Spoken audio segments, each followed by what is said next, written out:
விஜயகாந்த் அவர்களை பற்றி பிரேமலதா விஜயகாந்த் அவர்கள் கூறியதை தற்பொழுது காண்போம். கல்யாணத்துக்கு முன்னே இவருடைய படங்கள் நிறைய பார்த்துருக்கேன். இவர்தான் கணவராக வருவார்னு நினச்சி கூட பார்க்கல. எங்கள் சொந்த ஊரான மூங்கில் துறைப்பட்டில் ஒரு தேட்டர் இருக்குது. அங்கே இவருடைய படங்கள் அதிகமாக ஓடும். புது படமானாலும் பழைய படமானாலும் கூட்டம் அதிகமாக இருக்கும். எங்கள் ஊரில் இவருக்கு நிறைய ரசிகர்கள் இருக்காங்க. இவரது பிறந்த நாளில் நற்பணி செய்ய நான் கூட நிதி கொடுத்திருக்கிறேன்.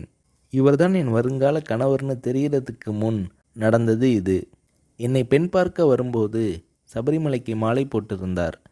ஒரு நடிகருக்குரிய பந்தாவே இல்லாமல் ரொம்ப சிம்பிளாக வேட்டி சட்டை போட்டு வந்திருந்தார். என்னை நேருக்கு நேராக கூட பார்க்கல.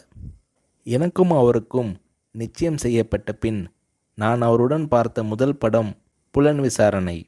அவர் மதிக்கிற பெரியவங்க கிட்ட எழுந்து நின்று வரவேற்று பணிவாக பேசுவார்.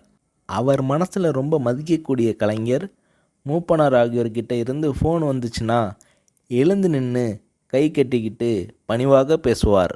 என்னை பிரேமான்னு அன்பாக கூப்பிடுவார். அன்பான கணவர், நல்ல பிள்ளைகள், ஒரு பெண்ணுக்கு இதைவிட பெருசாக என்ன வேணும் என பூரிக்கிறார் திருமதி பிரேமலதா விஜயகாந்த் அவர்கள்.